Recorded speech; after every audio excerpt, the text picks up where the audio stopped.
All right, since it's a rapper, you start off on the rapper one. So You said I start on the rapper ones. yeah. How excited you get when you get a rapper in the studio? How you feel about being called a rapper? Does it offend you? Mm-hmm. Oh, okay. This nigga Maine offensive, man. You know what I'm saying? He do. Oh, Come on, he raw and uncut now. I know that part. Yeah, I man. got- He offensive, man. He said, "Yeah, we doing another rapper." No, I got mad respect for the art dealer though. So Yeah. we'll get into that later though. But yeah, man. Another episode of Maine&Slim, and we back doing interviews. It was best to start out with the art dealer, man. I told Maine, I said, "Dog, you know who the first person we need to have on here? We need to have the art dealer, bro, because I want to have somebody on the show that I actually want to talk to." You know what I'm saying? But I'm the disrespectful one, right? Oh, okay, yeah. I'm just telling the truth, bro. You know, you don't be in the mood to talk to everybody. You know what I'm saying? But every time I have a conversation with him, I learn something. You know what I'm saying? For real. And I feel like a lot of people need to hear about the type of conversation we have, especially like Augusta history and Augusta culture. I really feel like we need to have that conversation on mic so people can hear about that type of stuff. That's what's up. I definitely feel like, he's done other interviews and things like that, and he spoke about history and just his his upbringing, his past and stuff like that.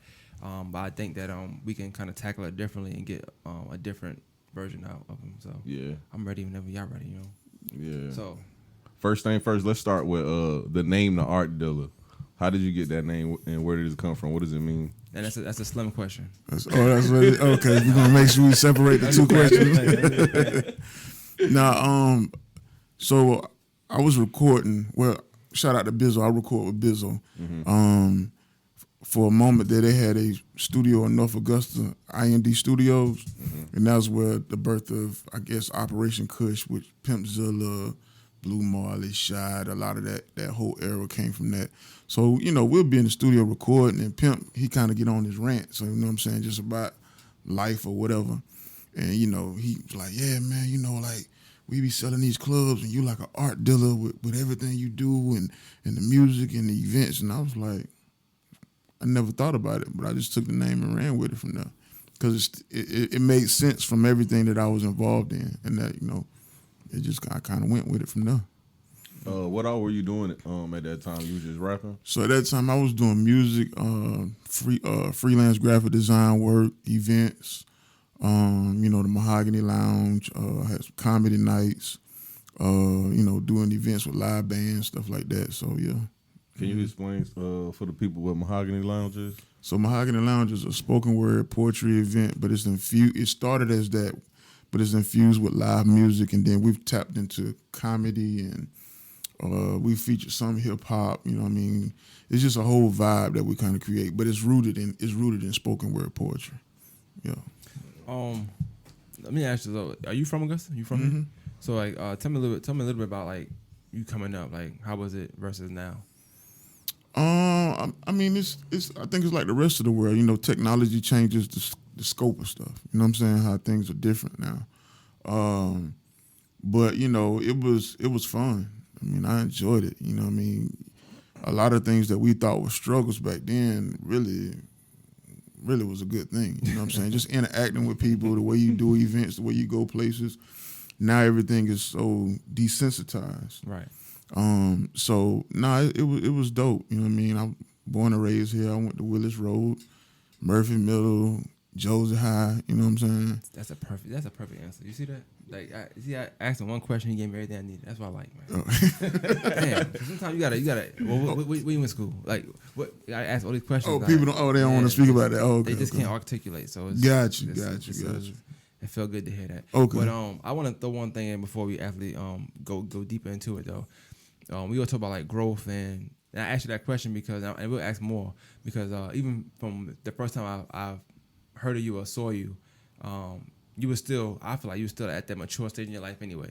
So how maybe me and Slim might be younger, so people can see our growth, right? And I use you as an example because the first thing when I started podcasting, the first time I ever got invited to a kind of event or something like that made me feel like, oh, I must be doing something right. I don't know if you remember, but it was I can't think of her name right now. I know her name, and I want to say it to you, but I don't want to tell you the story because you be wilding. The lady who played my baby mama on the main show, main way. Yeah, so you know what story I was gonna say, but I don't want to say that story.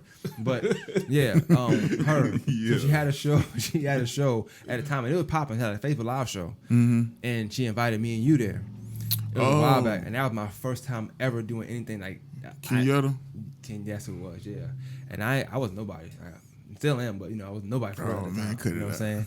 But like to see like that, you probably one person that saw me like not being nobody, like, and then now, you know what I'm saying, how I am now. So it was funny when he said I do art. I'm like, I haven't seen you since that day. Yeah. I've seen you in passing, like actually being in the room now. Just that one time. It's the second time now. Yeah. We Okay. spoke plenty of times though. Yeah. So. Yeah. Gotcha. Yep. Yeah, I told you. I just felt like he had, a lot of knowledge to teach the people need to hear about. Like, especially you were telling me about pressing CDs and how it's different now with music, and I don't think a lot of people like understand the difference. What? Sorry. Can I ask another question real quick? Go ahead. All right, it's a music question. We're gonna get to that, I promise you. But it's a music question. Cause me and Jace, Juanito, Jace, we had did the timeline joint, right? So I woke up and I had them comments and it was from doing it, which I appreciated because like he watched it, right? And I always tell people, nothing anybody say it was gonna fluster me, right? But I remember him commenting like 3-4 times, and I was like, yeah, I was wild. Like he was like, hey, no. This is on this album. No, that is on this one. Like it was like he was picking my stuff apart. I was like, wait, hold on, damn, what I did to the art deal? Like what's going on? But I appreciate it because like I always, and like you say, but comments, like you talking about the comments and saying how people be saying wild stuff, like it's nothing you can say that's gonna fluster me because like the fact that somebody took the time to watch the content is all I really care about. Them correcting me is not a problem. You know what I'm saying? And also like I already know like musically his knowledge is deeper than mine. What post did you have where he said he was disagreeing with you and y'all was going back and forth? Which post was that? Yeah. I think you were trying to say what was the Illmatic of the South. Yeah, it was the same one. The same one I'm talking about. Yeah. Oh, So it was a video from the show I'm doing now, the timeline we're on. Oh no! I remember now. It was something different. I think it was a post that you had made, and you basically was saying something about that artists should be doing, and you commented real on quick. it. Oh yeah, that's quick, something different. real Yeah. Yeah. That's another thing. I was gonna see you messing me up. I was gonna say it till later. So I'm trying to give him more flowers though, like you know what I'm saying. But Before you get into that, he also birthed that. Not he did, but like that conversation we had when I do the thinking out loud. It was started from that, because he was like, "Yo, what you should do is do that's something what it where you was. tell the artist and that started that. The first one I did was from that conversation we had. So yeah, shout out to him. Didn't know that. You see Didn't that? know that. What was the actual I was trying to do a statement, build up, you know what I'm saying? But, Yeah. you know, Oh, okay. He jumping the gun. Slim my guy, man. He the homie, man. I forgot I had just remembered. What was the actual statement though? Which one? The statement that started it. I think I said something along the lines of artists pretty much not marketing themselves correct way or something like that. And he commented. It wasn't that we disagreed, because we can't really disagree on something like that, because he marketed his the right way. It just didn't. It wasn't like solely for him, but I can see how an artist would say, "Oh, well, say this, say that, and third." But me not having that artist mindset, I'm not thinking like an artist. I'm thinking as a person who like music. So if I see somebody like we talked about a minute ago, oh boy, who came on and we had a fire episode, but then he ain't dropped for a whole another month and a half. Yeah. It's like, what was the whole point of you coming on and giving us that fire content when you weren't going to drop it around this build that we doing for you? That's all I would mean by that. So, go ahead. but I'm gonna tell you. See, you may look at yourself as, well, I'm just me. I ain't nobody. I look at you as a voice in the community. Right. So therefore, when you say something versus somebody who just trolling, it's different. You know what I mean? If I felt like you were just trying to be funny, okay, keep scrolling. But if I felt like somebody would pay attention to what he's saying, that's why I brought it like that. That's why I said that, because I think that's something that you could do with your platform. You know what I mean? So sometimes it's just a matter of just giving people a different perspective of it. And I can respect that, because like I would say everybody got a different perspective. So like my perspective of it was just mine, yours is yours, and it's like I might not be seeing it that way, but I might need to be told that to see it that way. So it all go full circle. Like nobody was wrong or right. We just was on two different plateaus that day, I guess. Yeah. But I definitely agree. And I don't mind you tell artists all, and not just rappers, any artists, like anybody call me out, tell me, hey, do this, do that, and third. It just gets frustrating when you tell them. Yeah. And I hate to say it, they don't listen. Like they don't have to listen to me though. You know what I'm saying? But when they don't, it's like, damn. I that's mean, why it didn't work out. that's the whole. Excuse me. That's the whole ego thing, though. Yeah. True. Artists have some crazy, disgusting egos. I found that sometimes when especially for me, if I tell an artist that a way they should do it, I think sometimes they'll go out the way to not do it that way. And I understand it. I understand because your creative side is like, whoa. I don't want you getting credit for this. But I don't want the credit. I want you to succeed. But that's the problem, though. That's a big problem. Because what happens now you're not teachable. Exactly. You know what I'm saying? Exactly. Like, and that's what's wrong with a lot of stuff between before and now. When you go through a struggle, it teaches you things. It gives you character, perseverance. You know what I mean? All those different things. So you're open to learn because you know you don't know it. I don't know everything. So y'all can tell me something. I'll be like, wow, I did not know that, and I'm gonna take it and run with it. But if you're in a position to where people can't tell you anything, man, you're in the dangerous position. You probably won't succeed in life. That's a fire clip right there, by the way. It is. How do you think an artist should go about marketing and promoting himself, though?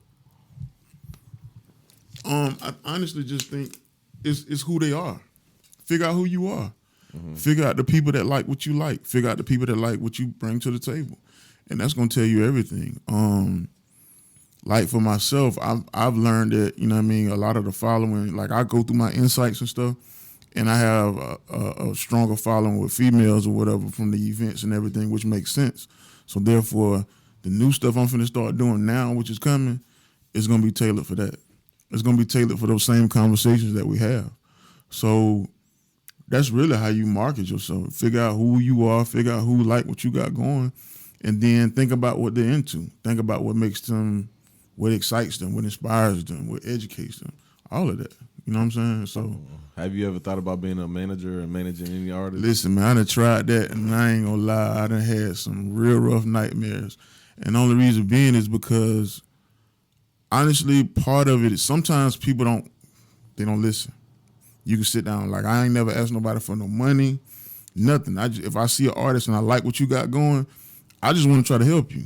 You ain't got to pay me a dime. Because if you work and it blow, I'm going to get paid.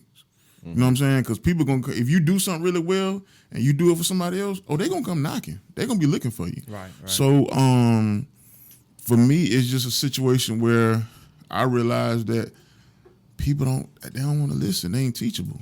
I want an artist. I want somebody to work with. I want somebody that, you know what I mean, we can tag team, but they don't listen, bro. They don't. And it's just like one of those things was like, okay, so do you exhaust your time there, or do you say, well, I know what I can do with this, let me do this? So that's just where I'm at with it. You still in a group, or you just solo now? No, I've always been solo. I've done group projects, you know what I'm saying, between like the Art District and Me, Five Me and stuff like that. But Me, yeah. Yeah. Fire Ice, when I had Fire Ice with Carl, he always played a lot of our music all the time. Okay. Like cool, he always asked for a clean version, he'll play it. So yeah. Carl, shout out to Carl. He definitely support a lot. But no, I've always been solo. It's just a matter of just, I'll link with somebody and we'll make something happen. You know what I'm saying? But in like the music video, right? So a couple years ago, like I don't know if it's just one or two, I don't know, but like a lot of the videos I've seen of you, it's like you always bring like a cinematic feel to it, to where it's like almost it's like a movie a lot of times. Is that on purpose? Is that something you do that's like your signature thing to do, or? It's just I try to figure out what the song is and try to put a message into it. I write my own treatments. You know what I mean? Shout out to the homie Cinematic B, naturally his name. But really, when I call him, I got an idea for a video. I send him the treatment. I get the talent, locations, whole nine. He come and shoot. We discuss what I foresee visually, and he put it together. Yep. So, but I know when you have a story versus me just standing around with women, money, and people tap into that a little bit more. Give me some artists that influence you. Now or before? Both. Let's do now first. Toby Wigway. Of course, yeah. He's fire. He can spit too. He's fire. Nah, it's not even that. I went to his concert a couple weeks ago. He creates a community, which a lot of artists do. And a lot of artists don't know that is the move now. The idea of, let me go get a record deal, do this, do that, do that. No. That's what you need to be doing. From visually to the way it looks, to the way it sounds, who he talking to, who he connecting to, the show, the art, the cover art, everything matches. And everybody that was in that building, it wasn't like okay. The energy was crazy. So he's feeding people. He knows exactly who his audience is, and he's giving them exactly what they want. And it's one of those things where you'll be able to tour and live for the rest of your life making money like that versus being, hot for this moment and then go somewhere else. Because the other thing that was crazy was he performed, this was a tour for the album that he released the end of last year, but people wanted the old stuff he was putting out. He was like, he was asking people in the crowd, what y'all want to hear? And they was naming all the old records like Juice and Jockin', and he was like, I'm doing the wrong music. I'm doing the new stuff. Y'all want the old stuff. But it's because he's created, that's what it is. And that's really the move at this point for you as an artist. That's what you. What about before? Outkast. So I'm gonna ask you that question then, if you don't mind, Slim. Ask like, what would you consider, if you even have answered that question, the Illmatic of the South, and why? I would say Scarface. I would have to say probably Diary, probably the Diary album. And the reason being is because musically, sonically, lyrically, it's on that level. When it came out, it was totally different. It came out during the era where Miami bass was prominent. You didn't have a real sound for the South at that time. Same way the Illmatic did. You did have New York, but the way that one sounded, It changed the sound. Yeah, it changed the whole thing. So, excuse me. So I would say Scarface. I can see that. I've actually since then I watched a few interviews and people mentioned Scarface like in that album, saying that it's a lot of things he did that people started to do afterwards. I forgot, it was like even him holding a word, how he rapped a little bit, it changed and people started doing that. Yep. Even Hov, like all of them started to do that afterwards. And I know that Hov got a big respect for Scarface because of the songs they go on. So I can see that. That's dope. I ain't trying to hog all the questions, I promise. Oh no, you good, bro. But because you mentioned having a community, and I know it's a hot topic, so it's a good thing to talk about. What's your thoughts on Travis Scott and that whole debacle? Because he had a community, right? That's technically speaking, that's a community, right? He had a world. Yeah, he definitely has a world. Yeah. So Yeah, 50,000 people at one show, that is a world. Yeah. That is a small country. To be honest with you, doing events, I know how easy it is for things to go left. You can plan all day long. You can, you know what I mean? And then sometimes you can mismanage. You can not plan appropriately and something can't happen. But at the same time, I don't know if people ever saw other festivals or saw maybe rock shows or understand how people respond to certain stuff. But the thing about it is, like, the way that people were behaving at that venue, it was like, bro, it's bound to be a problem. Like, they rushed the gate. Like, they were running people over to get inside. That was before the show even started. That's why.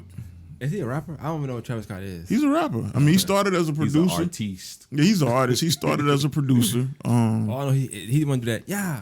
Yeah, that's just an ad-lib. Yeah. Okay, I don't know what else. Kanye said he dropped his style though. No, he didn't. Nah. Travis, I never heard somebody like Travis. That's Scott. another interesting conversation me and him had about Kanye West. What? I basically was saying he tricked the hell out of people, and he always tricking people and manipulating them. And he was agreeing with that, saying the same thing. Yeah, Definitely. Yeah. Oh yeah. But a lot of people don't see it that way. Like the Drinks Champs interview came out, it was a real good interview. Now everybody back on him. Tomorrow he can come out and say Trump loves black people, and everybody will hate him again tomorrow. You know what I'm saying? Yeah, you seen the video with Jay Prince? Yeah, that video was awkward. Wow, that was awkward. I'm not gonna lie, that's not being talked about enough. That was funny. That was funny to me. I think so too. I thought it was a parody video. I ain't gonna lie, I thought it was a parody video. Like he was high, or like they beat him up already and say, "Hey, we'll stop." Just and why was Jay Prince standing there like that? There's a lot of questions. Man, you ever went to school and your mom had to bring you back and apologize, and your parents standing right there while you apologize in front of people? That's what that looked like. He reading off the phone. Say it like I wrote it now. Yeah. Well, I know what you mean, but luckily, my mom was always on my side. She's on your side. Oh yeah. I had to. You done had classmates where they've been cutting up and they bring them in. But I definitely had the mom that y'all used to be talking about. Like, man, his crazy ass mama always coming up here on his side, no matter what he do. Yeah. I had that mom. A lot of people don't know Drake was discovered by Jay Prince's son. Yeah. Mm-hmm. So it's some ties there behind that. And I think Jay Prince said, this is the opportunity for me to make a move where the goal is supposed to be some type of benefit for Larry Hoover, which makes sense. Because Larry Hoover's been on Scarface albums, Ghetto Boy albums for years or whatever.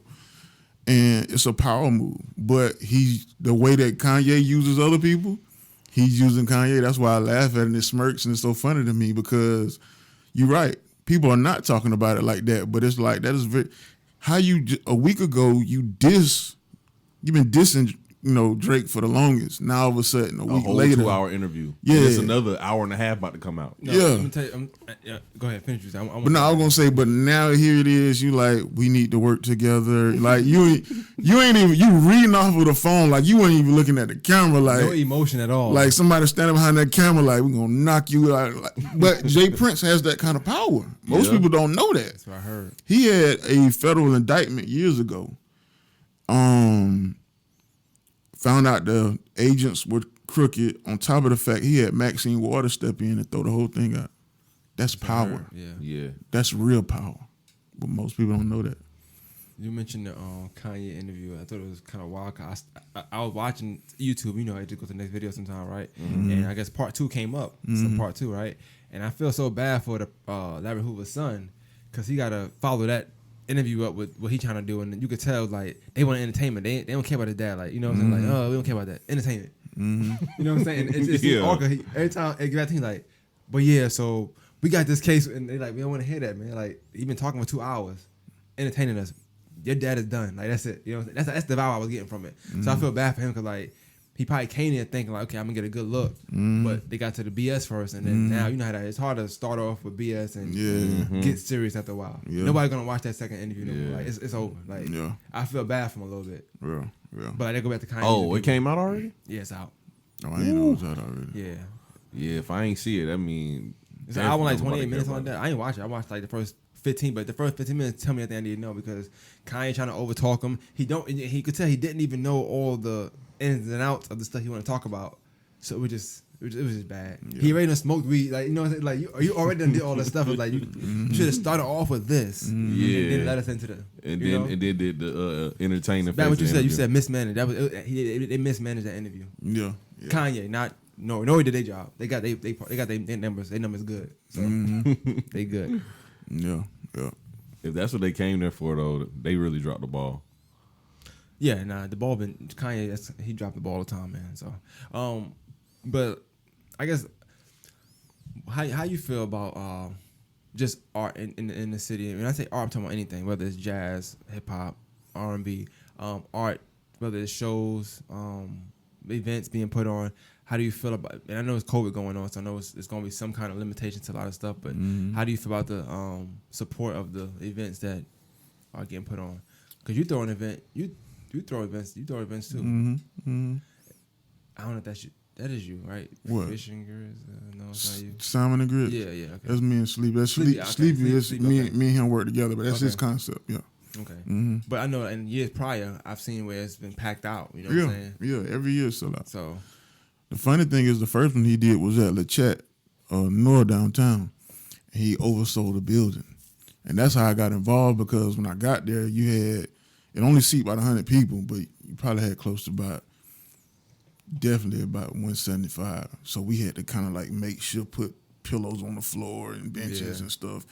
And I was just there trying to help because a lot of the women were like really upset because they bought tickets ahead of time and didn't have nowhere to sit. So I just kind of stepped in, just try to help out or whatever. And then from there, that next year we linked and it's just been on since then. How do you oversell a building though? That was kind of like in the early days of Eventbrite. Like the way you see Eventbrite now, where everything is kind of like fine-tuned, you can easily overlook some stuff. So you can easily know, like if you just set up an Eventbrite, like before you can even go live, you have to meet that checklist. Before it wasn't like that. You can easily just say, okay, tickets on sale, and you not realize, oh shit, I done sold too many tickets. Because it's a little different, you know what I'm saying? So I think that's what it was, because he did that, and then he did ticket locations as well too. But I don't think he didn't anticipate that. He thought it was gonna be something small. He didn't anticipate it being what it turned out to be. But Yeah, that definitely makes sense because I remember when I first started selling merch, I had 30 T-shirts, but I took like 50 pre-orders. yeah, So I guess it's the same thing, right? yeah. And with Eventbrite, you can easily do that. Now it's easier now. You know what I mean?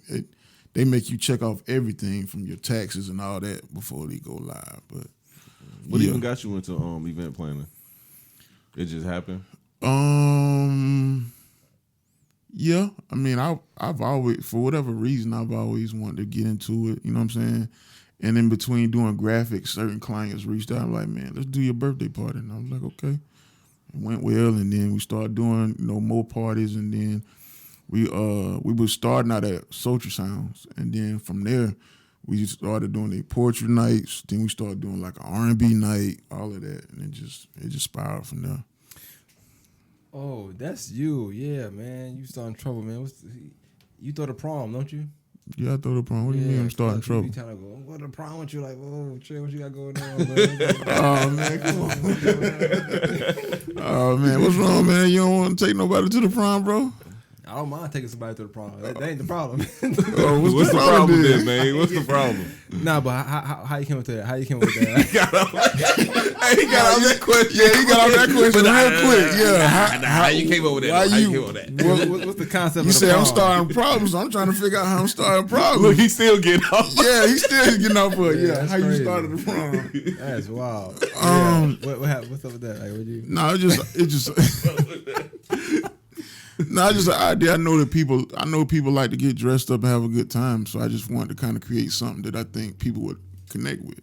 And it was supposed to be done years ago with some other guys and stuff like that, but over time it kept getting delayed, and then one day I was like, man, I'm finna do it this year. And everybody who said they want to do it, I put it out to them. They said they want to be involved, cool. Other than that, I just kept it pushing. How many you in through by now? Oh, this will be the fifth one. Okay. This will be the fifth one, yeah. And when's the next one? When it started? What year, month, what day? Well, yeah, I was February 19th, 2022.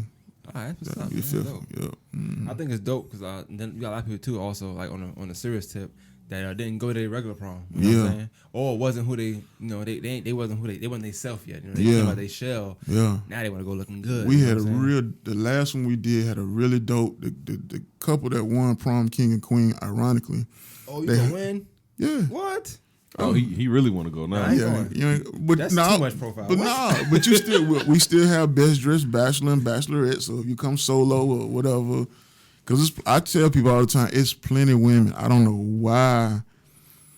For the life of me, all the events like from Mahogany Lounge, it be tons of women, and I'm trying to figure out where these dudes be going to meet chicks, because they all there, and it's all different Good types women of too, librarians. Yes, like, but no, all different. Like, you might get some street chicks, you might get some, you know what I mean, any type of vibe, because they all love art. So it's gonna be like, cool. Harats.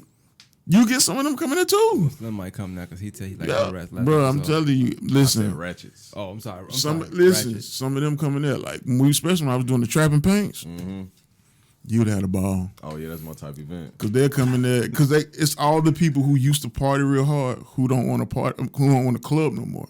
So they come in there, but they drink, party, turn up, have a good time, and go home. But by the time that liquor get into them, man, they be ready. You know what I mean? It's a celebration. But the event usually turned out well. But, Yeah. But with the prom, like I said, I knew it was something for people to kind of get dressed up like a black tie affair.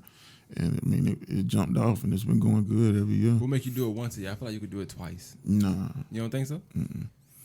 because so the mental space of Augusta here, for whatever reason, events, I'm not gonna say frowned upon, but it's almost like when they get to a certain space, they feel like they're not supposed to go out no more, which is crazy to me. Because in Charlotte, I don't care how old you is, it's something. You got Anywhere. You got a Bigger city. you got a big audience in Charlotte. I see. Like you got an audience out there. Yeah, I mean, it ain't gonna say big because I'm still tapping in with people, but yeah, I just built some relationships. Just over the years, I always see you got events in Charlotte. Like Yeah, but that's just because people reach out. You know what I mean? Like I start networking with people, and you know they like what I bring to the table, so they like, let's work, and it works from there. How do you and I don't think you necessarily have to compete or anything like that, but like how do you kind of distinguish yourself from other artists on any level, whether it's music? Be yourself. Most people don't be themselves. Most people be who they think the world wants them to be. Most people don't honestly be who they really are. When it comes to their music, they'll get on there and rap about a million different, or sing about all kind of stuff they think people like, rather than being who they are. Oh yeah, you said that you had a great take on the podcast that I shot a couple weeks ago. You said that to be considered a top rapper, you got to rap about some gangster shit. Don't nobody care about you having. Yeah, they experience. don't. Right. Most people top rappers, top 5 or whatever, is gonna be Jay-Z, Nas, Biggie, Tupac. You know what I mean? They don't. You know, it's just now where you got your Kendricks and Coles and stuff like that. But before that, and you've had great rappers. There's been a lot of great lyricists over the years, but they just don't fit into that mold. Do you like Talib Kweli? I kind of feel some kind of way. I don't know. As a rapper, like wait. I used to like him as as he a. did wrong because Kanye dissed him. I'm trying to think about. I'm thinking about people that always bigged him up. But you can't take Kanye serious with nothing he says. Oh, okay. He's using us again. Gotcha. You real critical about Kanye Because you know what it is? It's two things. It's no, it's not Donda. That album trash too. I think how they was picking that album up on that. That album is trash. It is? Yes, it's trash. That album trash. That album's trash. But you gave us College Dropout, Late Registration, Graduation, Beautiful Dark Twisted Fantasy. That's 4 solid classic hip hop albums. Mm-hmm. But then what happened was, I think, a combination of losing your mother, not taking your medicine, and you feeding into the industry stuff. You know what I'm saying? Because I know Kanye isn't who he appears to be. Kanye don't produce his own music. Kanye produces like Dre, where you work with a bunch of other producers and you come in and say, okay, change this, change that. I'm going to give you a production credit. So that's why the music don't sound like it used to. That's why people say, I miss the old Kanye, because Kanye's not making his own beats no more. And it's been that way for a very long time. But I also understand that he manipulates. He manipulates a lot of situations and stuff like that. But, you know, that's me personally. I used to love Kanye, but Sound like he let you down, man. I'm sorry. he did, bro. He really did. Yeah, there's some hurt in that. Because it's almost it's matter of fact, they usually say how sometimes you meet your favorite rapper and then they let you down because you realize they ain't who they really.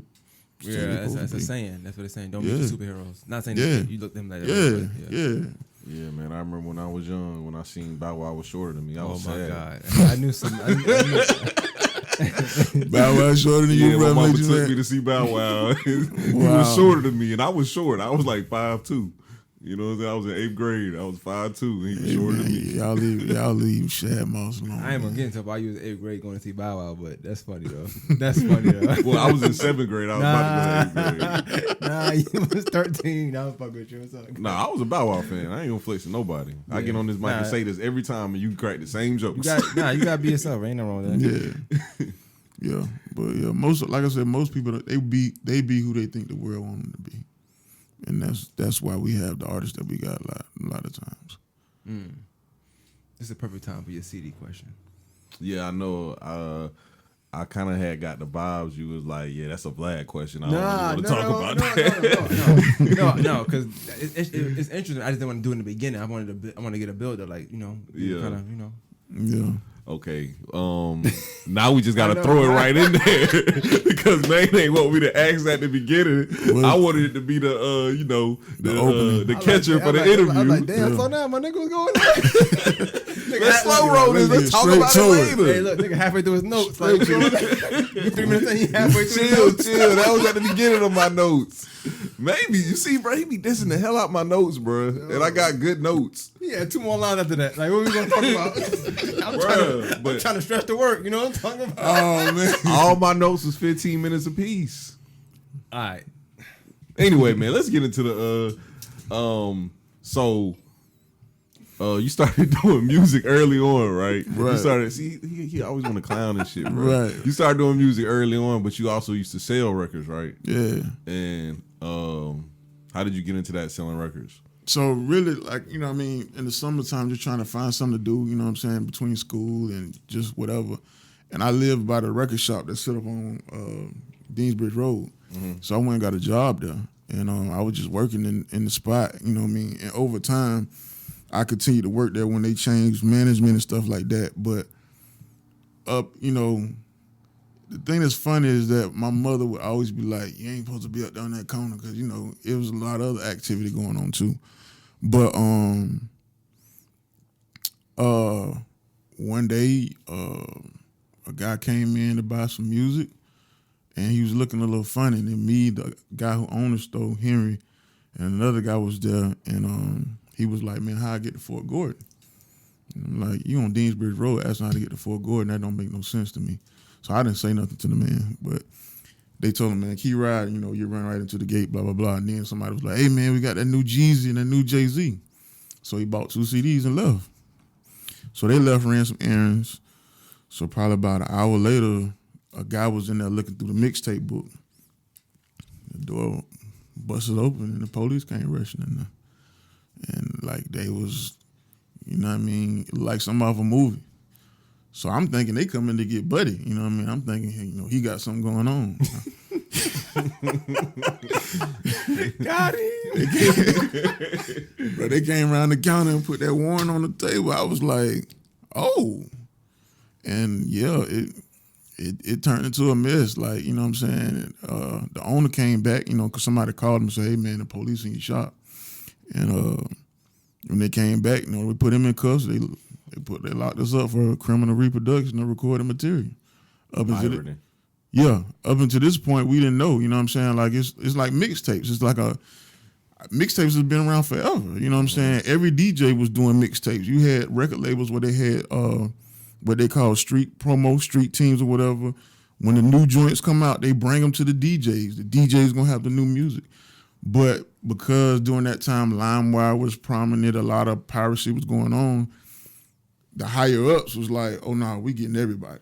We didn't know what was going on. We was like, well, you know, what's the problem? And that was in like November, and then I think that either January or February is when they got DJ Drama. And they raided him. They raided a lot of shops in Atlanta too, a lot of spots. So that was kind of like the end of the mixtape world, you know what I'm saying, as you know it, and then it became an internet thing or whatever. But it was a very, very profitable time. We was probably one of maybe 2 spots, maybe 2 or 3 spots in Augusta that was selling mixtapes. With some of the other spots used to come buy wholesale from us. Because me and my other partner, we was making our own mixtapes at one time. The first mixtape we did like a best of Pastor Troy and another some joint, but we put all them joints together and was booming. Like money was good back then. I miss them days. I'm for real. Cause people buy mix CDs for like $15. So I don't know. I guess I'm gonna ask the question. What happened like afterwards? Like nothing. Oh, just we went to court. And really what it was basically like private investigators are coming in these different markets because they was hitting the flea market and other places too. And, you know, they'll meet up with law enforcement, say, hey, we here, you know, to see some criminal recorded material. So they'll get the support of the police. They find the locations. The trick was to buy the CD.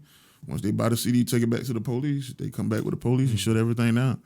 They tried to do like $100,000 restitution, but the judge was like, you took all their music, how they gonna pay you that money? And he was like, nah, y'all gotta show proof of how. Honestly, they probably the first half of my graphic design career is in federal custody. Because back then, you know, you didn't have like external hard drives. So a lot of stuff, so a lot of data and stuff like that, like photo shoots, graphics, all that. Oh, that was on my CDs in there. Damn, I knew it had to be a killer. It did. A lot of the old music, like when we was kids, me and my partner was kids, you know, we was doing music and stuff back then. All that stuff gone. They got all the, they never gave it back. That's one of my biggest fears, but one of them hard drives crashing and you can't get nothing off of it. Because I done been with some of my partners that did music when I was young, and they lost them hard drives. Yeah. Like we'll take a flight somewhere, they get drunk and leave a hard drive somewhere in Miami. Yeah, I done lost some hard drives. I lost plenty of hard drives over the years, but yeah, that was a situation. But yeah, from that, you know, it had 2 years of like what was it? Community service. And after that, it was a wrap. Same thing happened to drama. Crazy. Yeah. They did the same thing to drama. All that over some community service. But with drama, they bank accounts, everything. And then the same way, it just disappeared. Nothing happened. Nobody got a phase. Yeah. One year they wanted to just mess with everybody. And yeah, I think it was, like I said, I think it was the higher ups. It was just like, hey, man, we losing money. You know what I'm saying? And maybe they saw this internet thing, taking its toll too. So let's do what we can for. Yeah, but we weren't using the internet. Yeah, y'all messing their money up though. Anything they could. Yeah, we weren't even using the internet. Like we were buying mixtapes from DJ Drama, DJ Scream, Techniques, all these guys that's prominent right now. They're not even they really more like executives now, but right. We were buying mixtapes from all of them. But let me ask you, because you mentioned it, and it's in the notes too. But you mentioned it. You said the first one y'all made was the best of Pastor Troy. Mm-hmm. How many songs is on there? Like 16. Nah. What's up with that question? It was like 16 joints. I'm not from down here, so like I never saw the fascination with it, but I'm about to find out with him. You know what I'm Okay. saying? I got you. So I guess tell me a little, and I guess our Augusta history of you can give us like what's the history of Pastor Troy? I hear different things. I've heard people get mad because he's not from here and he's supposed to be from here, or he's from here. And I don't know the whole thing. I know he got a song called Vice Versa that's supposed to be really, really good. Ain't no playing GSM. Is that him? Or no? That's his record. Yeah, So, a lot of people in Augusta be having these weird ass riffs about Pastor Troy and it's Young all Jeezy from hearsay. So for somebody who was in that era that can vividly give us some history. So it's two different sides, which even recently I've discovered some new information, but that's something else. But the main thing was Troy went to school here. Troy went to Payne College. Okay. Not Glen Hills, not Josie, not Laney, not West Side. No. Oh, so he didn't grow up here? He No. went to college here? No, he went to college here. No. Just Payne. No, just Payne College. Okay. And he met some other. HBCU? Yep, he met some other guys doing music, which I think was Lil Pete, which is the guy that worked with him. And Lil Pete introduced him to, I think, Red Mouth. And that's how he became attached to Augusta. But prior to that, no. He's from Atlanta, but he went to Payne College. And working with Red Mouth and them, everybody from the streets that was rocking with them, everybody championed him. I think in my opinion, I don't know for sure, I'm just saying this, in my opinion, I think it's a situation where it's a lot of people that was involved in this situation who had input or had things going on, but it all fell back on Troy because there was a lot of bad business deals in the beginning. Because I was there when they did, a guy named Saran, he was the first guy to own a record store. Saran was actually managing Troy. And if I'm not mistaken, I think Saran put him down with Gene Griffin. Gene Griffin is the guy that discovered Teddy Riley. Gotcha. And I think Gene Griffin set up the deal. But it was a situation where Troy thinking the label owe him this, that, and the third. You know what I'm saying? It was a lot of stuff. But for the people from Augusta, a lot of those guys invested in him, put work in between that, and a lot of it broke people apart. It broke crews apart. You know what I mean? Like I said, I got recent phone calls, even myself, where certain people that, grew up together don't see eye to eye because when he fell out with them, some went this way and some went that way. So naturally you had a tension, which I don't think the tension is as bad as it was before because he's done shows here since then. But it's a big controversy. But he's not originally from Augusta, Georgia, no. He went to Payne College here. And, he, you know what I'm saying, in his position, he kind of got his foot in the door, you know what I mean, going back to Atlanta, doing this thing, and it went from there. I just think he didn't, I think some of the bad business deals and the separation between people and stuff like that has attention. It's really more of a street thing. Yeah. It's really more, and most people don't even really know because some of the stuff that I just found out recently, I did not know. I just think it's more of that, and people just know, hear of things, so they just keep. Could it have been something where, like, people did see him in his early stages, they see him in Augusta, so they're thinking he's from Augusta. Yeah, it's some of that. He claimed Atlanta, it's like, whoa, but I seen you on Mean Bridge or something like that. Gotcha. That makes more sense. Yeah, Yeah. Makes more sense. Yeah. Nah. It's that. But I think it's more personal things more than anything that. As an artist though, like, how do you feel about him? Like, as far as like, what influence you think he brings to the rap game, whether it's Atlanta or just Southern music, Augusta music? I don't know. I think it's Southern music more than anything. I think he has a stronger influence on Southern music. I'm not gonna say Augusta because Augusta has a sound. The only thing I tell people about the original Augusta sound, in my opinion, a lot of the guys that came along like a little before him around that time, they were really street dudes, and the majority of them either did some heavy prison time or either a couple of them died. Right. Even before, like, I want to say Millionaires and Players was before Pastor Troy, but like back then, like franchise, they had the city on smash.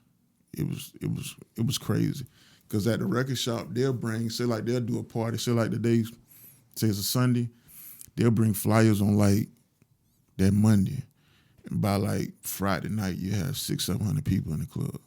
With no, They from here? Yeah, they from here. You said their name was what? Franchise? Millionaires and Players. Oh, so it was franchise records. The groups were Millionaires and Players, which is V-Tech and Wolf. You had shout out V-Tech. Yeah, shout out V-Tech. You had Verbal Abusers, which is 00, Minotti, Buck T, 211. I'm missing somebody too. Now they probably gonna call and cuss me out, but it's cool. And then you had Illegal Soldiers, which is Mr. Hill and Maniac, which rest in peace, Maniac. Maniac passed away last year. But that crew right there, like, it was popping. Like, that was the first time I saw hip hop. You know what I'm saying? Like, you had some Miami bass groups from here, but hip hop wise, that was the first like collective that was really popping. And you saying that, but these dudes are actually street dudes. Yeah. That's probably different from today's music then. Yeah. No, they were exactly who they say they were on record. You know what I'm saying? And it was just a situation where, like I said, some of them did time, some of them did prison time. We had a couple people that passed away.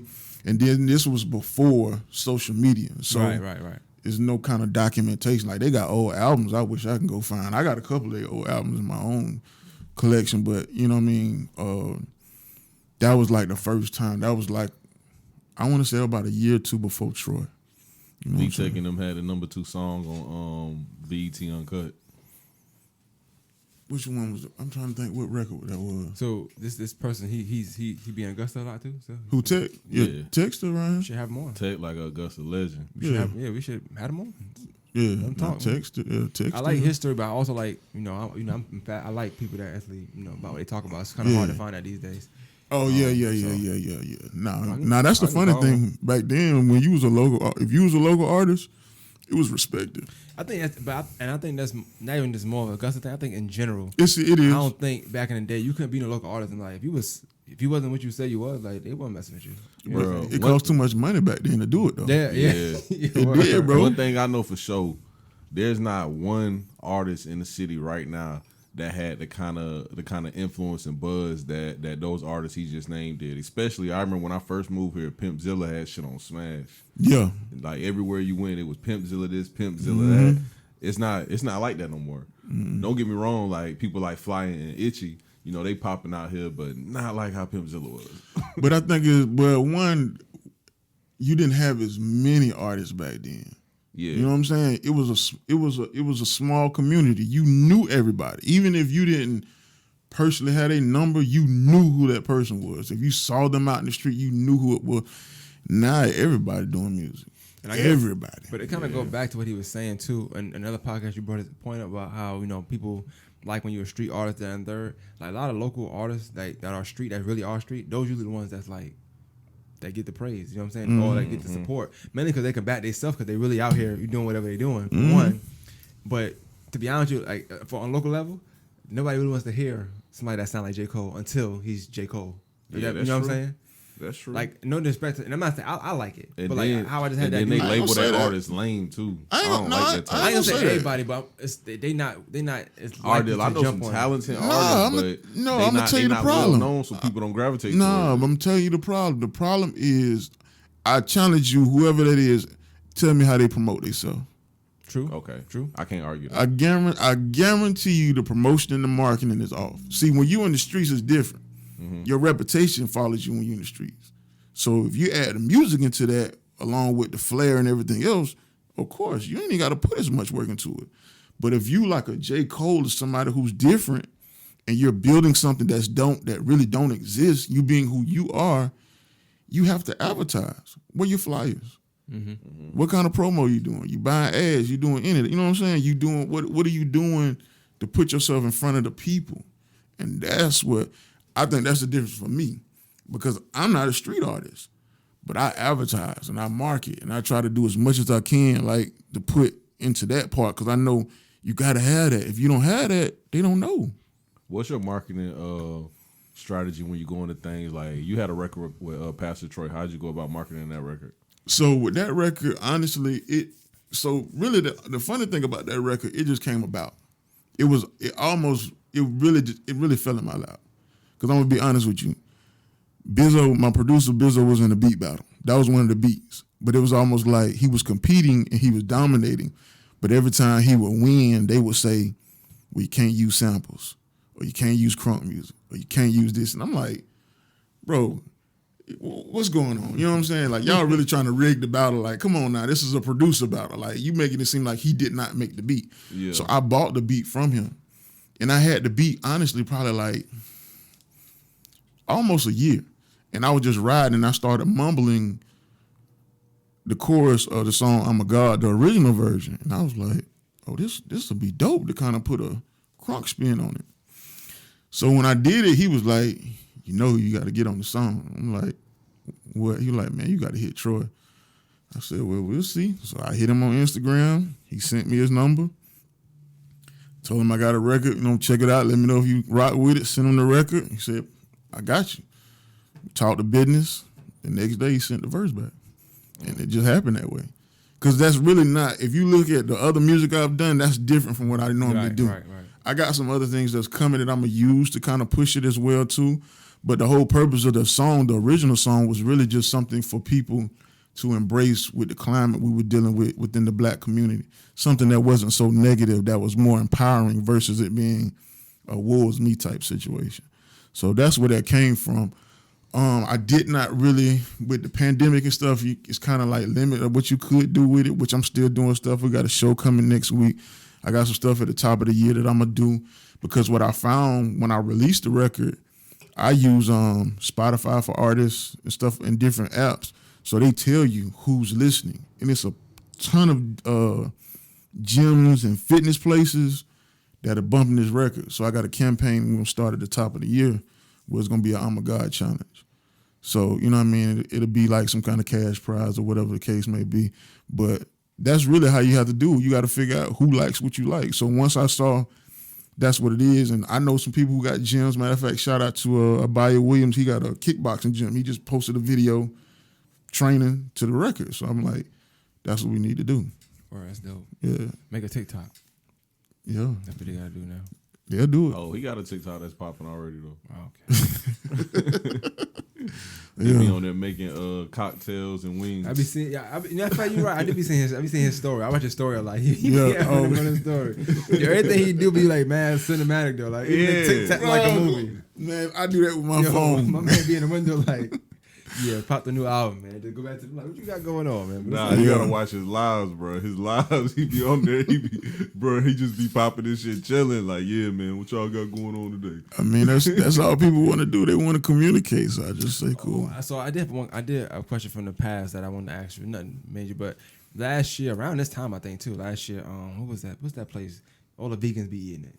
Humanitary. No. Yes, but no. Yes. Slutty vegan. Yes. Mm-hmm. He made a post or something like he was like. Oh, I forgot about that. Yeah. He made a post slash great post. A post slash commercial. Great post. He was like, yo, it's good people, you know what I'm saying? Support your own, you know what I'm saying? F slutty vegan. He didn't say all that, but that's kind of basically did. That's kind of what he was saying. No, I did not say that. No, not actually what he said was, y'all coons be going to slutty vegan, but you won't go to humanitary.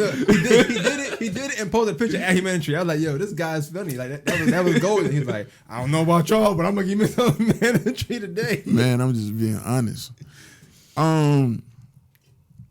What most people don't understand that I get is that if you do not support what you have at the crib, you're never gonna have nothing.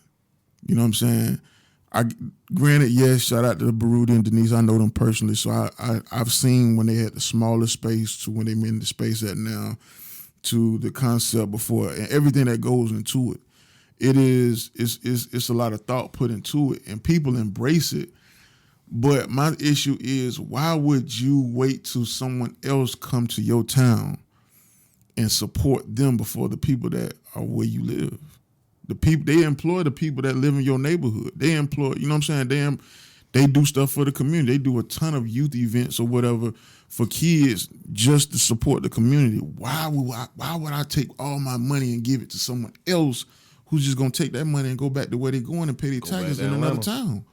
It's nothing against Slutty Vegan. It's great. But at the same time, I'm not gonna act like I don't have somebody right here who's doing everything that they're doing. The food is good. There's nothing wrong with it. A lot of times people just can't get beyond, this is not meat. You know what I'm saying? This is a wheat product, or you know what I'm saying, vegetable based. People. But it's just, my thing is, it's a slap in the face. Cause knock on wood, if humanity closed tomorrow, we're gonna have all the woe is me, and we're gonna be crying and, oh man, but what did you do when they were here? You know what I'm saying? If you say, you know what, once a month, if everybody in this community said once a month I'm gonna spend my money with a black-owned establishment, they'll never go out of business.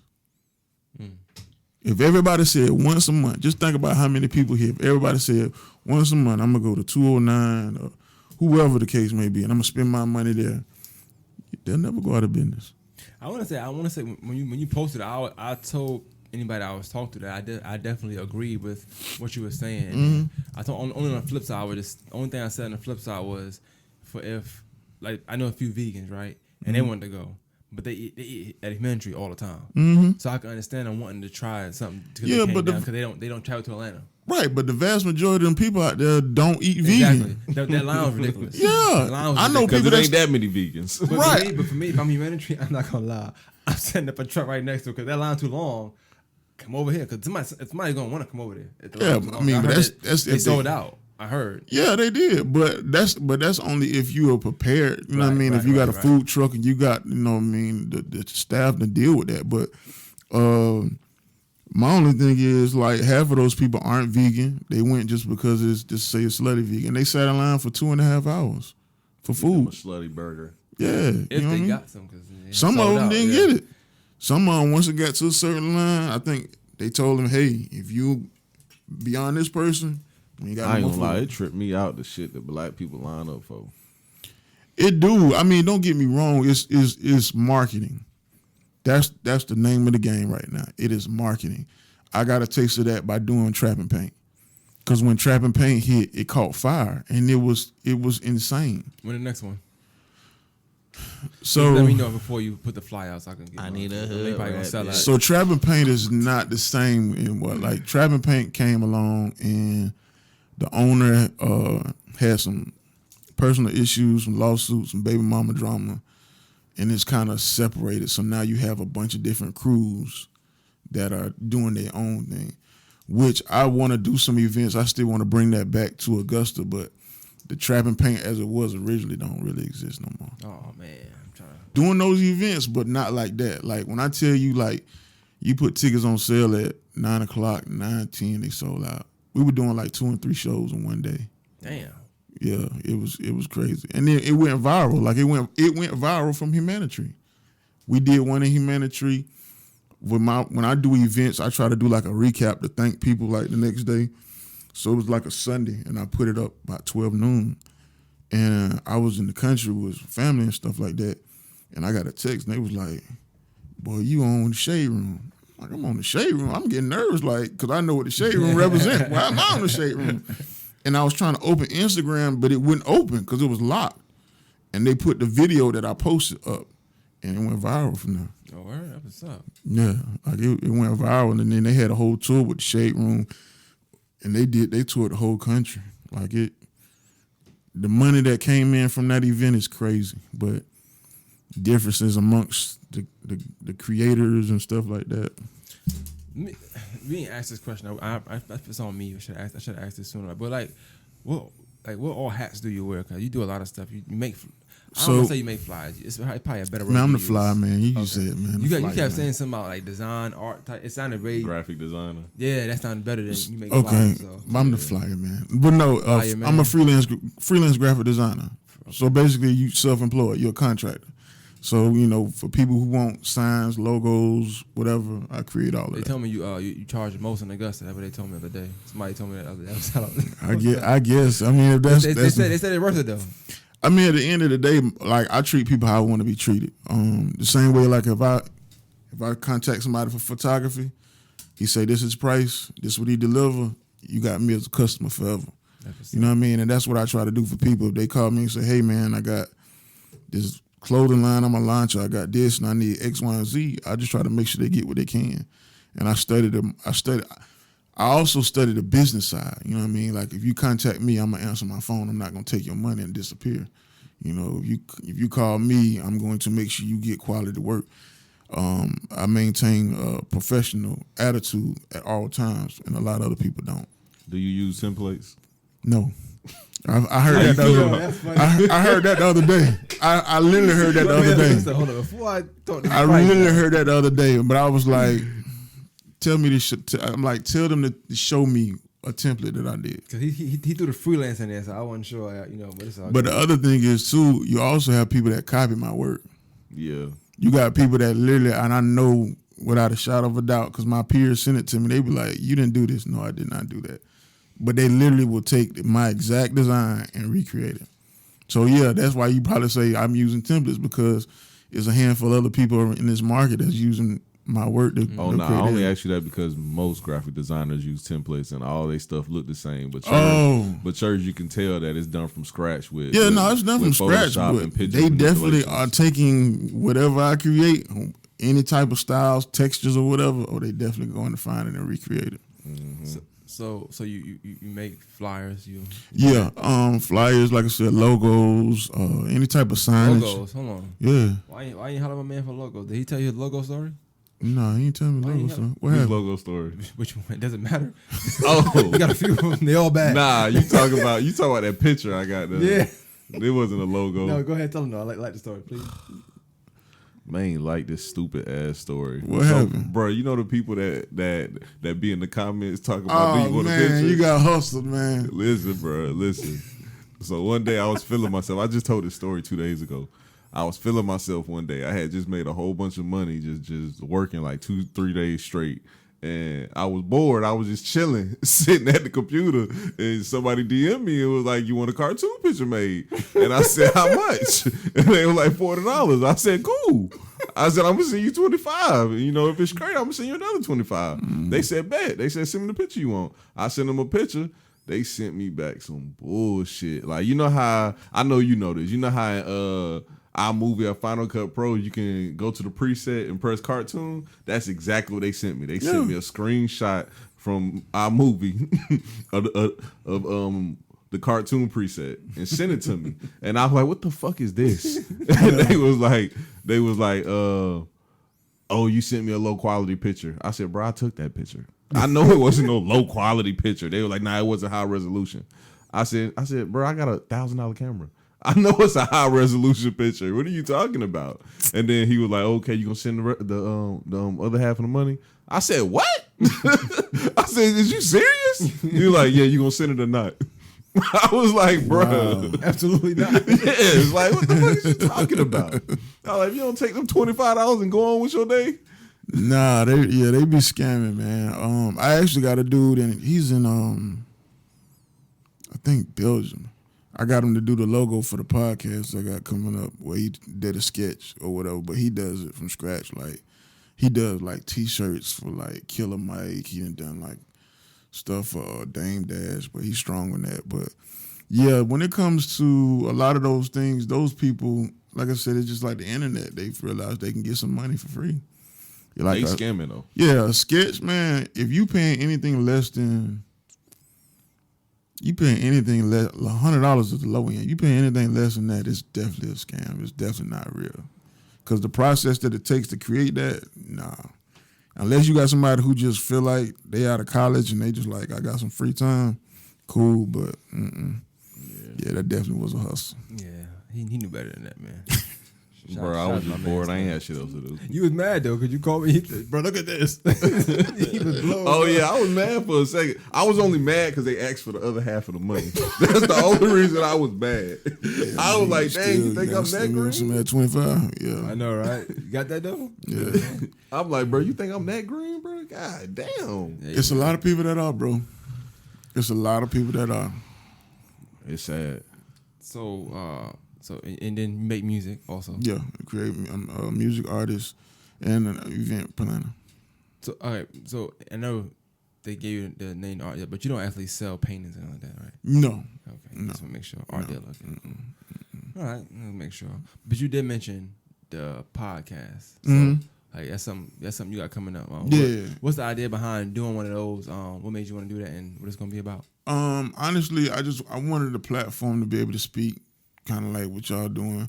But what I wanted to do was to connect with people who view things the way I do. I think when it comes to the podcast community, I think people represent a certain walk of life, certain mindset or whatever, and that's what I wanted to create.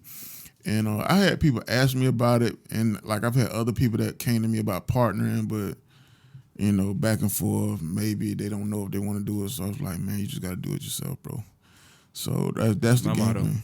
Okay. Yeah. You said what? I said, my motto. Do it yourself. Yeah. So definitely want to be highlight a lot of the events, the people that come to the events, the poets, the performers, a lot of the creatives that I deal with, stuff like that. Yeah. I think it's dope. I will say, like, with you throwing events and once you start to gain, I know you're gonna do it. Once you start to gain the traction through your podcast and stuff, it's a dope way to promote yourself. Anyway, like having your own platform. Like, just imagine if you had a video coming out or like a skit.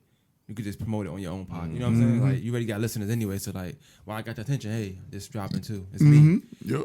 And all while still, cross promoting and marketing other podcasts and stuff like that. But a lot of times, I think that's dope though. Yeah. No, and then just even like the drinks and stuff like that. I was trying to find content to put on TikTok, and I did a drink. You have a drink segment on your podcast. That's what's up. Yep, I'm working on getting the certification and everything for that, as well as a bartender. So, Well, so let me go hook you up with one. You got somebody? Cooks. Who? Shout out to Cooks, man. Cooks, man. Cooks I on can't. their mind. He said no. Cook's crazy, bro. Cooks He's crazy. Cook will grab a mic. He gonna be like, hold on, wait. He's crazy. He's crazy. How much money you make, girl? He good people, bro, but he is thorough for You got real. 3 kids. You ain't married. Shut up. Yeah. Take this drink. Chill out. Shout out Cooks. That nigga Big King asked Cooks last night if he was an escort. Oh, said, man. nigga, what? That nigga Big King was like, I'm just saying, bro, like, why you dressed like that? That nigga was like, bro, what you mean why I'm dressed like this? He was like, you dressed like you a bad bitch or something. Like, it's for escort. That's wild, bro. Yo, King is funny. Wow. Bro, we be having Cooks rolling, bro. He just be laughing. We just be saying goofy shit to him. That's my nigga, Cooks though, are man. cool. Yeah. Good Cool. people. Yeah, he cool. He cool. I like him. How much does a logo cost? It depends on what you put into it. So you got logos so sometimes you have what they call type text-based logos, which, like Coca-Cola. Sometimes you have emblems where you got people that come in and they give you like 2 or 3 different sketches. You pick from that sketch. From that sketch, you decide, okay, we want this colors, we want this, we want this, we want the arrangement. It's a lot of different ways. Logos on the low end probably like about 100. On the high end, man, it can be. That logo right there probably ran about $60,000 if I'm not mistaken. Right here? Yep.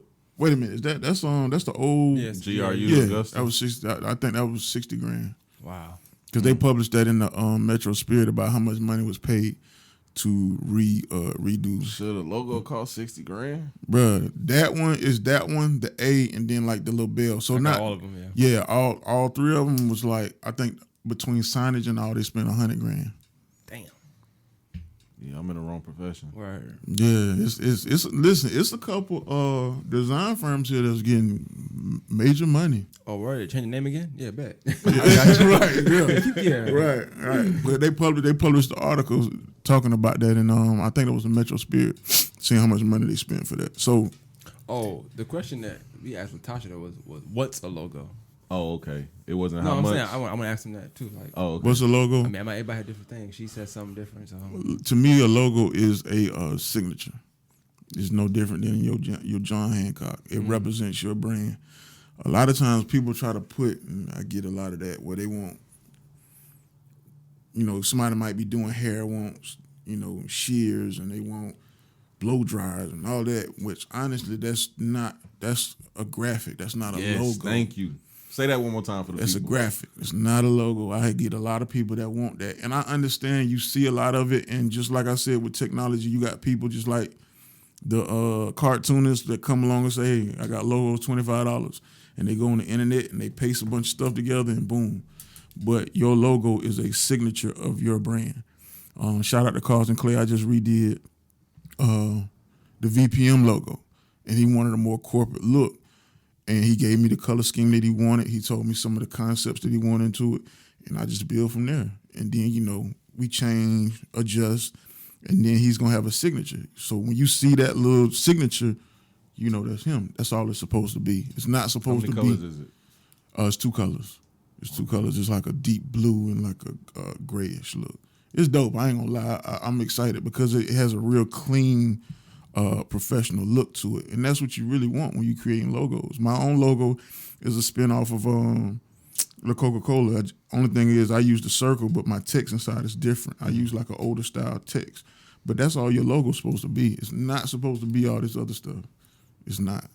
But a lot of times people see stuff on the internet and other people say, well, that's a logo, and I honestly know that's not a logo. I had a kid get mad at me one time. I think he was like 17 or 18 years old, and he sent me his logo. Mm-hmm. And he wanted 1,000 rolling trays with the logo on it. And I was telling him, I was like, oh, but he didn't want it done with whatchamacallit. He wanted vinyl. He specifically wanted vinyl. And I was like, I ain't trying to like be rude, but that's not a logo, and you can't make that with vinyl. And he was like, why not? I was like, bruh, it's a picture of a tire burning out with fire and money everywhere. That's not a logo. That's a graphic. It's a cute graphic that was made with Photoshop. You know what I'm saying? And it's a place for all of those different things. But when you say your logo should be visible, whether it's something huge or whether it's really, really small. You should not have to have all these other pieces, because when people see it, when they see that damn arch from McDonald's, that's all they know. They don't see Hamburglar, they don't see Ronald McDonald and all the other stuff. By seeing that emblem, that's what that is. And that's how your logo is supposed to be. But so if I have a logo and I pay $50 for it, is it a logo? No. Because I guarantee you don't got no vector format. You're not able to print it on a large format. You're not able to apply it to other mediums without somebody going in, cutting it, cleaning it up, remasking it and all that. I guarantee you don't have none of that. That's a debate I get into with Wayne about all the time. Because Wayne basically told me straight up, like, you can't come to him and get no work done for nothing less than like $1,000. What, logo? Yeah, logo work. I forgot what. And else. then it depends, because just depending on what people want, some people a logo may go through 4, 5, 6, sometimes 10 different phases. Mm-hmm. So it's not that people are just charge you astronomical amounts of money just for no reason. Is that it's hours and hours and hours upon going on in that. Versus if you say, hey man, I'm opening a car wash. This is what you put on the flyer. Cool, that's easy. A few little grammatical edits, done. When a logo, you may say, nah, bro, we want to see what it look like in this. We want to see. So it's prices for that. And a lot of times when people come to me, I got a price that, will fit probably anybody. Then I got the other price. And you got some people that say, nah, I need to see 3 different looks with 3 different color schemes, and we're going to put, and it's no problem. But that you're not going to get that for no $100. That ain't how we rocking. So you might be right. I don't know, man. Might be $1,000. Nah, might be a little stack now. 1,000 is not. That's not that high. Man, y'all New York niggas. You know how y'all is. Especially So up there. People doing graphics up there. I don't talk to him about logos no more because Where he's he mad from? as hell. He got mad. Yeah, he was mad as hell and be yelling at the bar and shit. He Like, from bro. New York. Yeah, he from New York. Yeah, depending on who you rubbing elbows with, man. Well, I think he's staying like Virginia Beach. Yeah, but like especially if he dealing with anybody on the corporate side who really, really do that, man, nah. You ain't getting That that. man's money. Stop playing my man's. It wasn't even I about just no told money. you. I just told you what they paid for that. My man, your Yeah, man's 60 stacked, grand, that's a lot. That make that $1,000 he was talking about sound like nothing. Yeah. Right. You got Shout out to Wayne, man. He apologized, man. No, he didn't. No, you apologize. Oh, no, Oh. I don't. No, I He's like, don't. No, I he don't. done made you apologize. Yeah, I won that argument. Where's Jay Prince, man? We gonna get this on video, man. man. I won that argument, man. Shout out to Wayne, though, man. Yeah. But there's one more thing I wanted to ask you about, too. Mm-hmm. Unless Maine has something else. But how you feel about standard industry contracts? What you mean? How I feel about it? Would you sign one? Like the standard industry contract, like 14% royalties, $100,000 advance, 3 album deals. It depends on where I'm at. It depends on if that situation is gonna be better for me than what I got going right now. See, sometimes people don't understand. We hear this theory that, when it comes to the music business that, they getting the money, they doing this. Man, these people is putting up thousands and sometimes millions of dollars behind these artists. Where they supposed to get their money back from? Like, come on, like, let's be real. If I told Do you know how hard it is to explain to people that don't think outside the box? bro, you at this point, the average artist probably they probably getting, if they getting any kind of royalty money, it may be because of streaming, it may be a few $100s because streams are so cheap. So you're not really seeing no major money. The major money right now is gonna be in your shows. So if you ain't getting paid for shows, you ain't getting no money. So if somebody come to you and say, look, I'm gonna pay you, we're gonna give you $100,000. We want 3 albums from you. We're gonna, you know what I'm saying, we're gonna give you 14%. That's better than what you got going on right now. For sure. Because ask yourself, will you make $100,000 off your next 3 albums? I can probably count on one hand the artists in this town that got potential to get that kind of money, and the majority of them don't. That they gonna lie to you because social media gonna allow people to act like they doing something that they ain't. Man, please, nah, it's business. Because on top of the $100,000, who else giving you $100,000 to do what you do? Now, if you doing your own thing and you like a Toby Weekway and you got a community, and let's say you got maybe 10 markets you work out of, and any of those markets you can go there any given time and do a show and put 500 people in the building. You got a little leverage to work with because 500 people in the building at $20 a head, you get about 10 bands a show. You know what I'm saying? 10 different markets. You making your 100,000. You don't need a label. But the majority of the artists coming out of this market ain't doing it like that. They performing and they opening up for other people, but they're not getting that kind of. I'm not getting that kind. I ain't getting no 100 bands, not like that off no music. Now everything else I put into it between merch and all of that, yeah, you can get some money off of. But to say I'm making $100,000 off my music, no, they lying.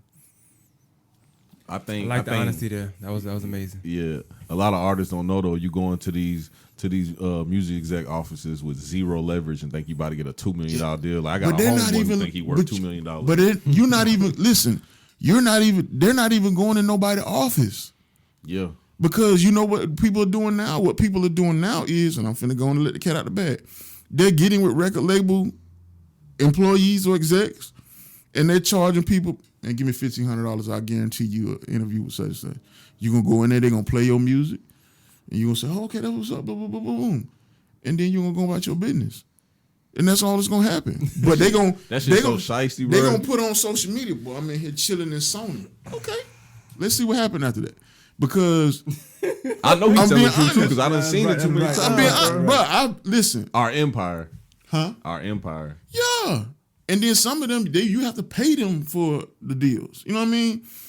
Most of the time, artists who record labels are looking for, you already got traction. So you're right. You shouldn't. You should just tough it out and keep doing what you're doing. most of those who got that kind of traction, yeah, they're not gonna be taking those deals because they getting that money like that. But the majority of them, nah, bro. Ain't nobody inviting no. Record labels don't even exist the way that people make it seem like they do. I need to work for a record label. And I do then- that right now. Yeah. Everybody out here $1,500 for an interview. And everybody doing it. Like everybody's doing Just music playing Batman's reviews. music. Everybody doing music reviews, and I'm like, what kind of musical background you got to be telling somebody to review on their music? Yeah. You know what I'm saying? Like the game is a hustle right now. It's a total hustle, but I've seen that. I've seen where people be like, you can pay or submit your music and pay, and that person to do it. I guess because they got a audience. Mind you don't know what audience they got. They just got an audience. It's a number on top, so 5,000 people watching. You don't know where them people from, if they even speak English, nothing. They playing music. Oh, this is dope. This is dope. They done ran up with the money, just playing music. There's some people in Augusta that do that hustle. I've seen people do it. Oh, you mean? Oh, I see. I know what you're talking about. Yeah. there's plenty of people. But I challenge you, if you're gonna pay somebody to review your music, tell me what their resume is. If you say Chuck T out of Charlotte doing your music review, of course. So how you feel about people that put on these showcases and promise the artist that, hey, you can meet Boosie if you win this showcase, but the showcase costs $2,500. I mean, it's Boosie gonna get some money on the back end. You don't feel bad for the artist though, because Who, that ain't me? about to do nothing for them. Oh, if they my peers, I tell them. I done saved some of my peers from that. Okay. If they tell me, hey, bro, we doing, don't do that, bro. Don't do that. Don't do that. Just go to the show. You might be Boosie anyway. Nah, Boosie's not even gonna be at the show. Nah, He's not gonna be at the bro. show. That's he's crazy. not. He's not even gonna be at the show. I was with an artist before, and he basically paid to do a performance to see Boosie, and Boosie was there for like 2 seconds. But not even that. You got some of them where you pay the money and whoever wins gets a chance to see Boosie. It's not even guaranteed. Nah, Nah, it it's a ain't chance. guaranteed. It's a chance you might be able to see Boosie. That's crazy. But nah, bro, it's all a hustle, bro. We need to hit that scam. Yeah, I'm about to say, let's run a club. Man, You know what I'm saying? We doing it every day, man. So it's gonna be a new thing. Come on, man. Man, nah, man. Boosie one day. You get a Pastor Troy chance to next have day. dinner with Maine and be his prom date. Hey, I like that. I like that. Oh man, Dinner man, what sounds you got good. going on, bro?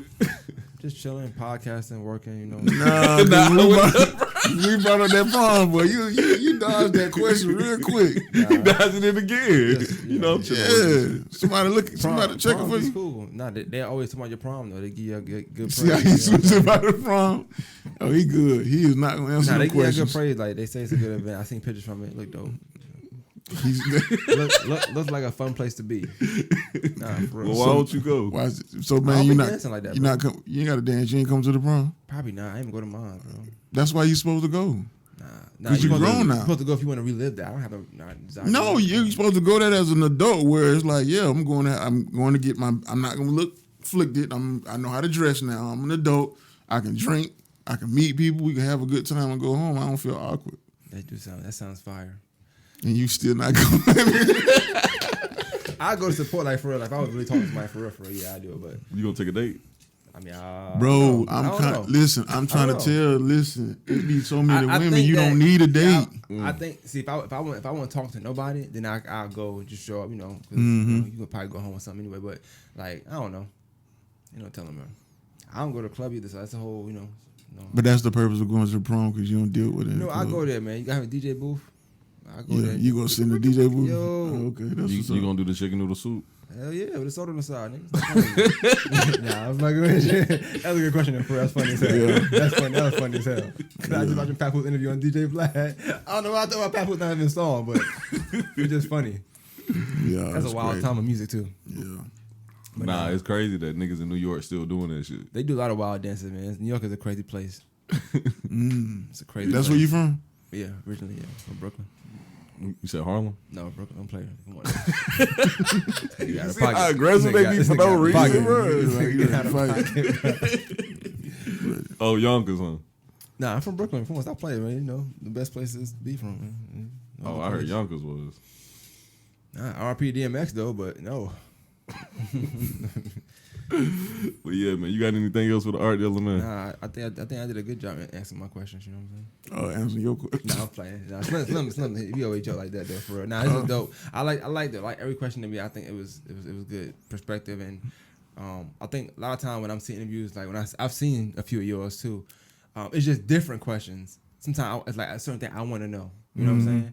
And I think when you watch interviews, sometimes you watch an interview with people that don't necessarily interview like that. They just do it because that's the content they making, whatever. But like we really pride ourselves on asking certain questions. You know what I'm saying? That's what's up. So that's why I'm joking on his list sometimes because we pride ourselves on them. But like we how we go, the product we came up with today, it don't mirror the list that he had. So. Man, my list was fire, bro. I'm not about to sit here and let him shit on my list off again. You just ain't know it. Yeah, bro. I'm not about to let him shit on my list. But one more question I did miss though when you was talking about the Pastor Troy thing. Is Young Jeezy from Augusta? No, man. No, Jeezy. Why do people be saying that then? I think his dad from here. Yeah, taught at Glen Hills or something. Now he's not even from. I think he taught at Glen Hills. Because if people are fans of Jeezy, you know Jeezy grew up kind of all over Georgia. You know what I'm saying? Which honestly a lot of people do. Like, you know what I mean? Depending on like if you in the streets like that, you know, some people go live with their grandparents because they done got in trouble or go stay with this uncle or whatever the case may be. But nah, that's why a lot of times I think he claims Georgia versus a certain town because in different parts of his life he done stayed in different places, which it's a lot of people that do that. Like, you know what I mean? Do you think Jeezy gonna be on the BMF show? No, man. Are you crazy? 50 listen, 50 is evil, bro. 50 is not gonna let that happen. He's not gonna let that happen. I don't see it. If he do it, it's gonna be to troll him. He gonna try to make him look corny. Y'all seen that Jeezy dancing to the Hennessy video? I did see that video. I was That's like, not Jeezy. I don't think. I don't think that's Jeezy. It look a lot like him. That's though. wild. Yeah, Doing some wild dancing type stuff. Yeah. The last question because I've been wanting to ask you this. Normally on mine, but I'm asking anyway. I'm not selfish. What does Augusta mean to you? Home. It's home. It's like, you know what I mean? You come back. If I coming back from Charlotte or whatever, when I cross over that bridge, like it's nostalgic. Because when you come here, you know what I mean, everything that made, and I think other people agree, everything that made me who I am came from this market. You know what I'm saying? My experiences, you know what I mean, like the history, like riding past certain places and realizing, you know, where it came from, how it changed, what it's like now, you know what I mean? So it's always home. A lot of people, you know, some people aren't as prideful. I am because, like I said, it made me who I am. Like I didn't get this from nowhere else. That's dope, man. I like that. Could be worse, man. You could be from. Well, yeah, you could be from wherever, bro. You could be from Yonkers. I couldn't. And lastly, before we close out, the acting on BMF is horrible. Yo, what's up with you? No, you're not. Why? Yo, he had a problem with BMF. What is wrong with BMF? It's a good the show. acting is horrible, dog. Lil Meech is not killing it. I like this character. He's not killing it, bro. What's wrong with Lil Meech? You know, I'm gonna tell you what it is. You probably never even seen Big Meech talk. I mean, I seen the videos just like everybody else seen the videos. I seen him walking around with all the niggas talking about, So how could you tell a man that raised you don't know? Like that's like. I mean, I'm not saying he's not portraying his dad well. I'm just saying there's some scenes where it's like, bro, what's so off? Give me a little bit more emphasis. Be honest with you, when you said I thought you could have been talking about some other characters. I did see in today's episode. I seen a few glitches. Well, that was just to like reel you in. Like his sister, she's horrible. I'm sorry, I hate to talk about kids, but his sister's horrible. She ain't you know what I'm training, saying? man. His brother, all right. His brother do all right. Actor, though. He acting his brother's a real actor. There's a couple people that's doing real good, but it's also some people that's doing horrible. Only thing that's funny to me, like when he make that face, like he can make it one face. Like every time he makes it, I like it though. Like I feel like he's embodying that. Old girl doing a horrible job too. Who? The thick rapper. Cash? Yeah. Boy, you tripping. Yeah, he wilding because she doing I'm good. sorry. Nah, see, I don't want to spoil it for nobody. Nah, I'm gonna spoil it anyway. Yeah. When Buddy beat her up. What's wrong with you? Why you bring that part up, man? When Buddy beat her up, it's like, bro, what the hell? What is she doing that was wrong? What's she supposed to do? Bro, it's like, they don't be selling me, bro. Is she not acting like a battered or bruised woman or something? But she wasn't. I'm gonna tell you what happened. A lot of times when people have, like, she's a rapper, if she wasn't a rapper, nobody would say that. Ding You ding think ding. I know that because people. I mean, I don't know what and song to be she got, honest with but- you, if this story wasn't about Big Meech and it was just another crime joint, everybody would love it. Yeah. Everybody would love it. I can It's see just that when So y'all think I'm tripping about this acting thing? 100%. You are. Yeah. But I mean, you could believe it. because I mean, I like don't see it. what's the name had some terrible acting. Ghost. You know what I'm saying? Like you believe Tariq? Like No, not at all. Yeah, you know what I'm saying? Like it's and he has much more experience. But It's like hit or miss on this show though. I like it. I ain't gonna lie. I like it. It's cool. Yeah, Like I'm not looking for like Oscar winning talent. You know what I mean? Like it's a new show with a bunch of new actors and actresses. Well, and I'm gonna throw it under the bus. I gained a bound of respect for acting once we did the main way.